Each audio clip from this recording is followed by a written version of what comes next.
So I've been out today harvesting my elephant garlic, and before I lived in the Pacific Northwest, I didn't know what elephant garlic is. So if you have never seen elephant garlic, this is what it looks like straight out of the ground. Oh, there we go.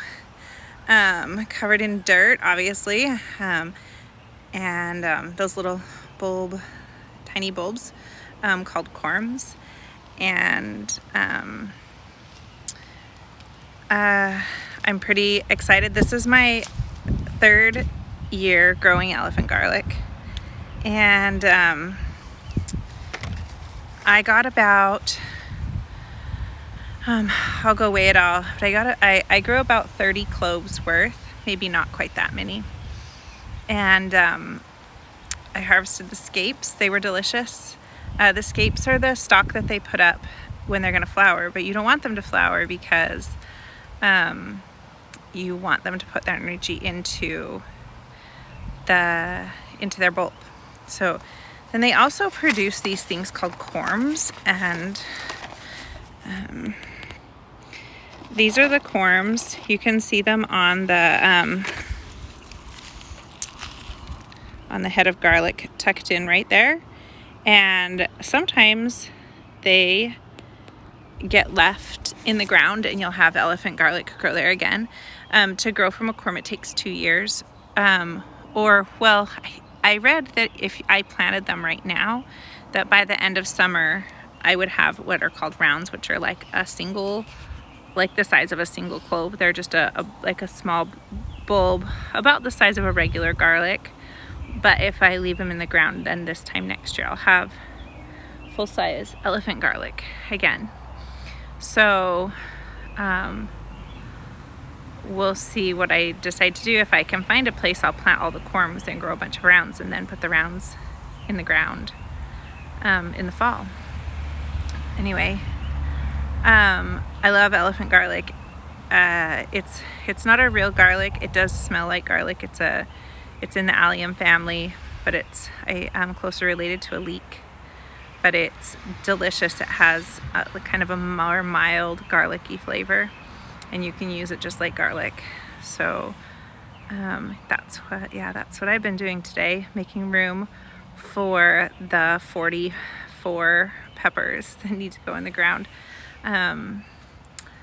That didn't quite make enough room for them, but soon I'll be harvesting regular garlic, and that's where the peppers will go. Okay, and now I am in my very empty and very dirty greenhouse. I haven't cleaned it out for the season yet, so it's still looking a little sad, but this is where my scale is. So I'm gonna weigh the elephant garlic. I ended up with 28 bulbs, and here's the first batch. I've already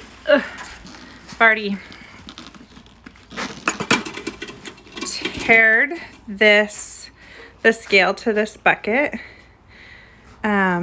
So the first batch is 10 pounds.